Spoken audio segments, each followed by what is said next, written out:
राम राम आप सभी के अंदर विराजमान मेरे परम पिता परमात्मा को मेरा कोटि कोटि नमन। हमारा सदगुरु सुखराम जी महाराज के ग्रंथ में अजर लोक ग्रंथ चल रहा है। अजर लोक, अमर लोक, यानी जहां पर काल की पहुंच नहीं है, जिसे सतलोक भी कहा गया है। सतगुरुदेव ऐसे ही अमर लोक सतलोक से आए हुए हैं और वे वहां के सुख और आनंद की बात बताकर यहाँ इस आत्मा को सारा ज्ञान देकर बता रहे हैं कि हे आत्मा, तू भी ब्रह्म है, मैं भी ब्रह्म हूँ, और ब्रह्म ही ब्रह्म को गाता है। मैं भी ब्रह्म ब्रह्म ही को गाऊं, ब्रह्म ब्रह्म को कहीं समझाऊं। यानी हे आत्मा, जिस दिन तुझे अपने अंदर के ब्रह्म के दर्शन होंगे, यानी आत्म ब्रह्म के अंदर ही उस परमात्म ब्रह्म का नाम लेने पर, यानी आत्मा ब्रह्म, परमात्मा ब्रह्म, यानी इस राम का नाम लेने पर ही अंदर वह सत्शब्द रूपी ब्रह्म प्रकट होता है। तो ब्रह्म ही ब्रह्म को गाता है, ब्रह्म ही ब्रह्म को कह रहा है, और ब्रह्म ही ब्रह्म को समझाता है, और ब्रह्म ही ब्रह्म की बात हर समय करता है। तो जिसको इस ब्रह्म के दर्शन हो जाते हैं, तो वो हर किसी से यही कहती है कि मैंने उस ब्रह्म के दर्शन किए हैं, तुम भी इस तरीके से करो तो तुम्हें भी होंगे। वही बात यहाँ सतगुरुदेव भी कह रहे हैं कि हे आत्मा, तू है तो ब्रह्म ही, लेकिन इन पांच तत्वों और तीन गुणों के साथ मिलकर तू खुद को जीव समझने लग गई है, और अपने असल जो तेरा सच्चा स्वरूप है, तू उसको भूल चुकी है। तो उसको कैसे जाना जाए, उसका सारा ज्ञान सतगुरुदेव समझा रहे हैं हमें। एक छोटी सी कहानी के माध्यम से वो समझा रहे हैं। जो गजराज गज समझायो, अपनो बल ले तुरंत बतायो, संगत गधा भूल गयो आपो, गज मत छाड़ गधो मत थापो। एक हाथी था, उसका एक छोटा बच्चा था। वो हाथी का छोटा बच्चा रास्ता भूल जाता है, खेलने में लग जाता है, तो हाथियों का झुंड सारा आगे निकल जाता है और वो हाथी का बच्चा पीछे ही रह जाता है। तो अब उसे रास्ता नहीं समझ में आता है। तो थोड़ी देर चलने के बाद उसे बहुत सारे गधों का झुंड दिखता है। तो वो उन गधों के साथ चलने लगता है, और बहुत समय तक उन गधों के साथ रहते रहते वो खुद को भी गधा ही समझने लगता है। लेकिन एक बार उसे एक हाथी मिलता है, और वो हाथी उसको तालाब की तरफ ले जाता है और उसे दिखाता है कि देख, तू भी हाथी है, मैं भी हाथी हूँ, क्योंकि हम दोनों ही एक जैसे हैं। ऐसे ही ये मनुष्य भी उस गधिया हाथी की तरह ही हो जाता है। वो संसार के पांच तत्वों और इस त्रिगुणी माया में ऐसा फंस जाता है कि वो अपने इस आत्म स्वरूप को पहचान ही नहीं पाता है कि वह ब्रह्म का स्वरूप है, और परमात्मा में मिलने के लिए ही वो संसार में आया है, और उस परमात्मा का अंश है ये आत्मा, और उस अंश अंशी में मिलकर संपूर्ण होगा। तो जब सच्चे सद्गुरु मिलते हैं, सच्चे संत मिलते हैं, तो इस आत्मा को समझाते हैं, ज्ञान देते हैं उस सत्स्वरूप का कि हे आत्मा, तू ब्रह्म है और ब्रह्म में मिलने के लिए आए हैं। और ऐसा ज्ञान सत्स्वरूपी केवली भगवंतों के पास है। वो इस आत्मा को बताते हैं कि हे आत्मा, तू इस भेद, इस विधि से उस ब्रह्म के नाम को ले, तो तू भी उस परमात्मा में मिलकर एक हो जाएगी, तू भी जीव से शिव हो जाएगी। पटक्या गधा कुमार समार्यो, तब आपो गजराज संभार्यो, जब वो जाए बंध्यो दरबारा, खान पान उत्तम सब चारा। अब जैसे ही उस हाथी को अपने स्वरूप का, अपने बल का भान हुआ, तो उसने सब गधों को पटक दिया और कुमार को भी मार दिया। यानी जब उसे सतगुरु का केवल ज्ञान मिला, तो इस आत्मा ने गधा, यानी बाहर के जितने भी कर्म करनी क्रियाएं थी, उन सब को छोड़ दिया। सबको खुद से अलग कर वो इस परमात्मा की भक्ति में लग गई, और उसने इस जीते जी इस शरीर रूपी कुमार को भी छोड़ दिया। यानी इस मन को भी मारा, इस इच्छा शक्ति को भी मारा, और इन सब को छोड़कर वो परमात्मा में लीन हो गई वो आत्मा। और फिर इस आत्मा का राज कहाँ हो गया? उस परमात्मा के देश में, उस अगम देश में इस आत्मा का राज हो गया।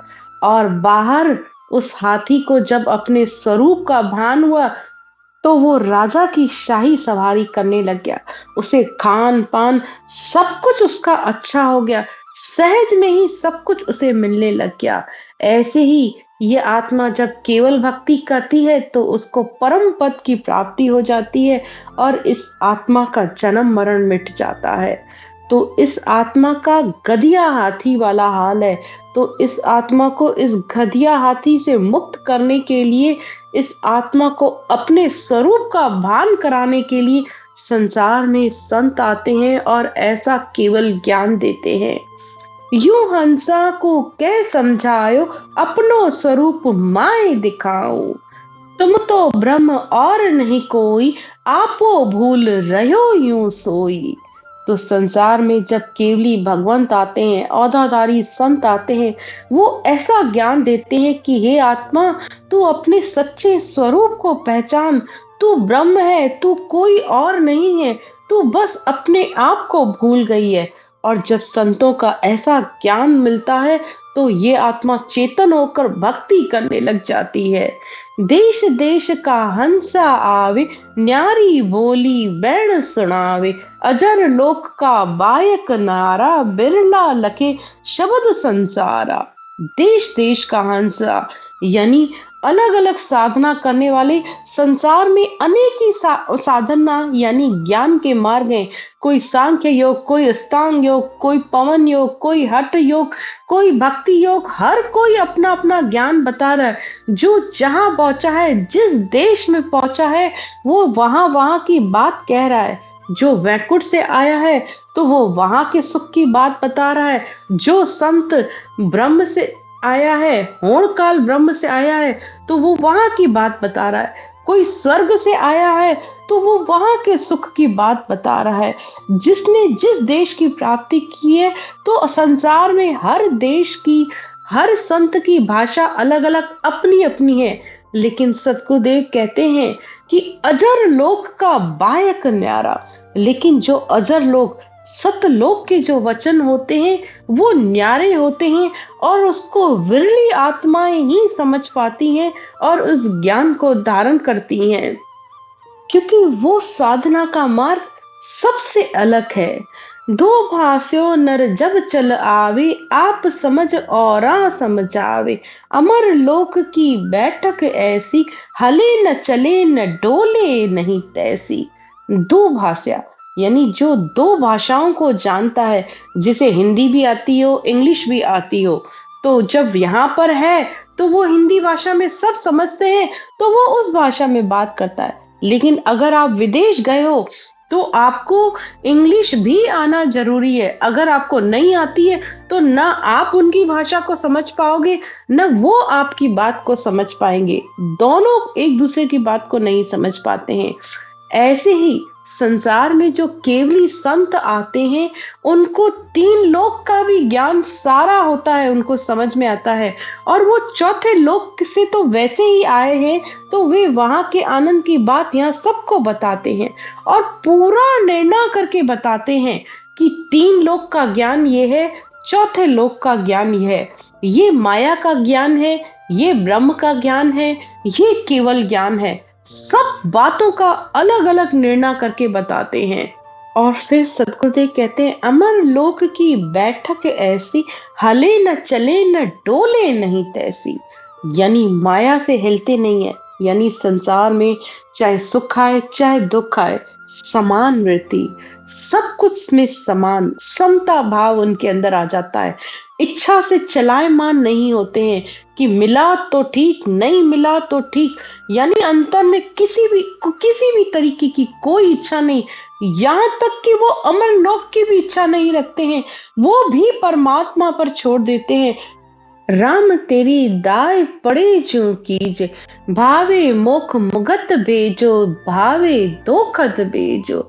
जब लग मुख में जिव्या चाले, तब लग हर हर कैसू, भावे तार मार भावे खीजो, शरण आपकी रहसू।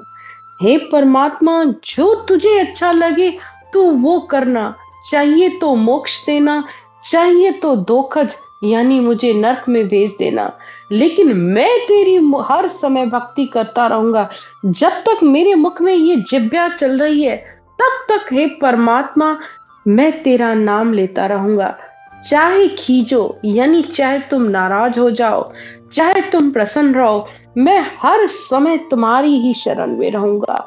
ये है आत्मा की परमात्मा से विनती, ये है सहज भाव, ये है परमात्मा की शरण में रहना कि जो तुझे अच्छा लगे, तेरी रजा में मेरी रजा, अपनी किसी भी तरीके की कोई इच्छा नहीं और मन से डोलते नहीं है।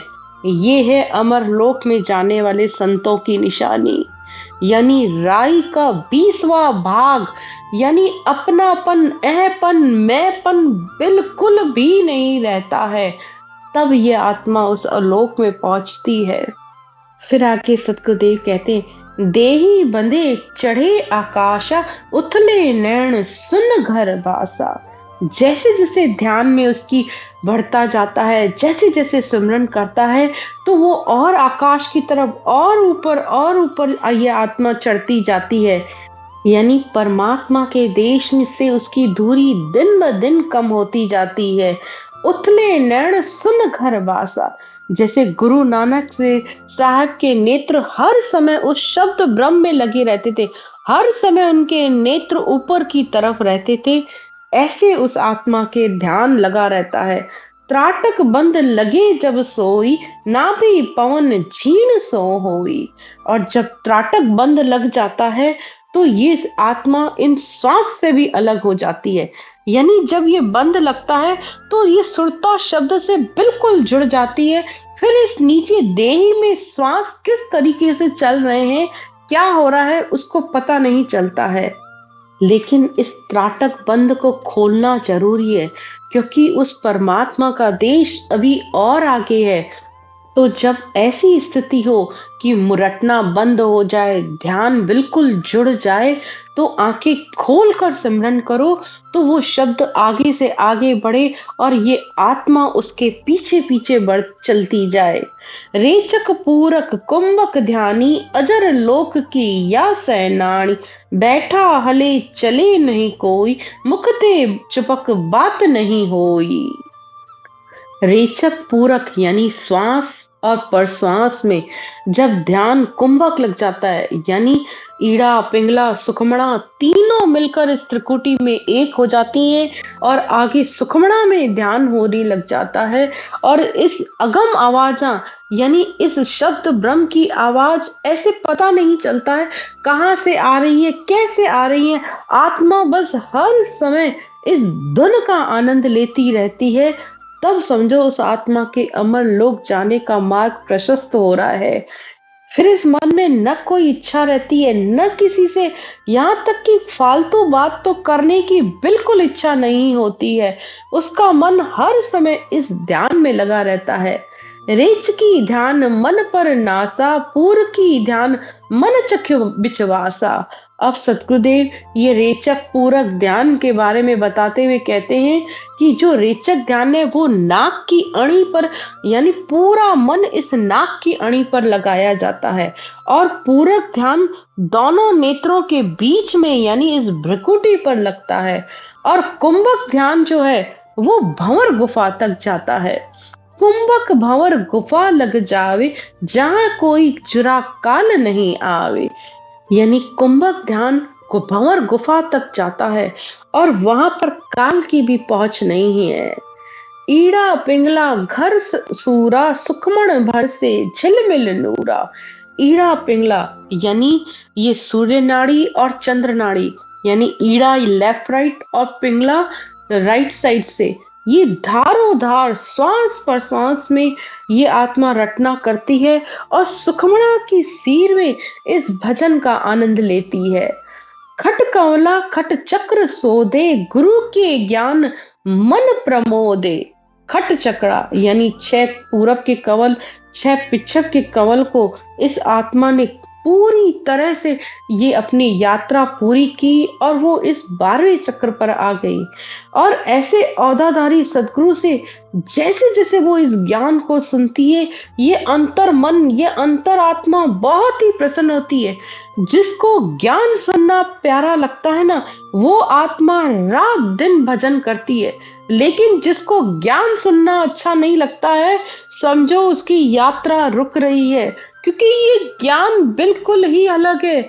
ये अंतरात्मा को इतना अच्छा लगता है, कितनी ही बार सुनो, कितनी ही बार इसको पढ़ो, हर बार ये ज्ञान बहुत ही प्यारा लगता है, बहुत ही न्यारा लगता है और हर बार कुछ नया ही निकल कर आता है। जो लोग पता नहीं लोग कैसे कहते हैं कि ये बात वही बार-बार बात की जा रही है, बार-बार बात कही जा रही है, मुझे नहीं समझ में आती। लेकिन हमें तो इतने साल हो गए, बचपन से सुन रहे हैं, तब भी ऐसे लगता है कि बस ये ज्ञान चलता रहे और वो भजन इस ज्ञान के सहारे तो ये भजन, सिमरन, ये शब्द का आनंद अपने आप आता रहता है। जरा-सी भी मेहनत नहीं करनी पड़ती रहती है। एक तरफ सत्संग चल रहा होता है, दूसरी तरफ मुँह से रटना हो रही होती है और तीसरी तरफ ये शब्द का आनंद आता रहता है। कितना आनंद आता है इस बात को कहा नहीं जा सकता। जो आत्मा अनुभव करती है वो इस बात को बहुत अच्छे से समझती है कि ये क्या कहा जा रहा है।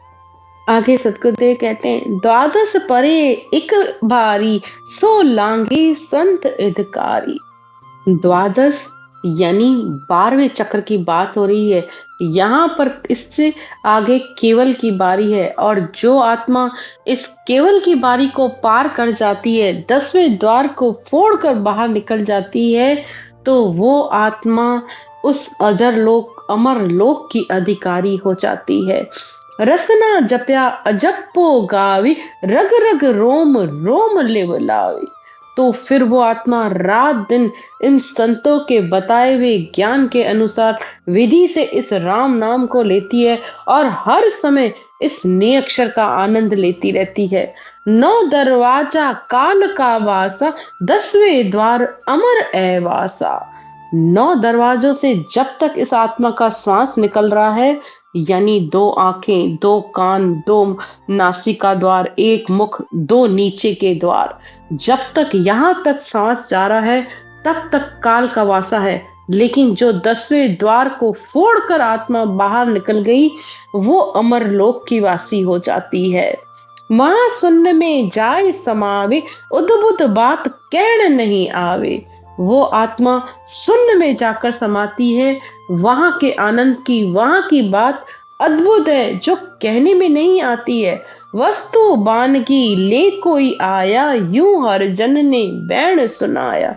सदगुरुदेव कहते हैं कि मैं उसको बता नहीं सकता। जैसे 100 मन अनाज हो, एक मुट्ठी भर अनाज उसमें से लिया जाए, उस नमूने को देखकर उस अनाज की पहचान हो जाती है।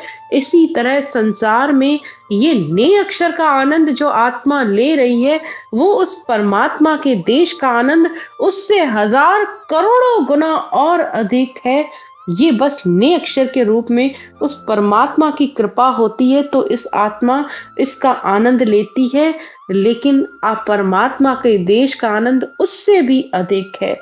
और संसार में औदाधारी संत आते हैं तो तब ये आत्मा को ऐसा ज्ञान मिलता है, तब आत्मा परमात्मा में मिल पाती है, जब वो ऐसे ज्ञान को सुनती है। आज की चर्चा यहीं तक। राम राम। सिमरन की विधि। सिमरन करने का तरीका बहुत ही सरल है। सबसे पहले आप अपनी इस श्वास को समझिए। हमारी नाभि से जब हम श्वास को ऊपर की तरफ ले जाते हैं, यानी नाभि से गहरा सांस लिया और वो नाक तक गया और फिर वापस उसे नीचे छोड़ा तो वो नाभि में गया, यानी ये श्वास अंदर गोल माला की तरह हमारे अंदर घूमता है। थोड़ा सा आप इस श्वास को देखने की कोशिश करिए। गहरा श्वास लिया, जब श्वास नाभि से लिया तो उसमें आपको राम राम बोलना है और जब छोड़ा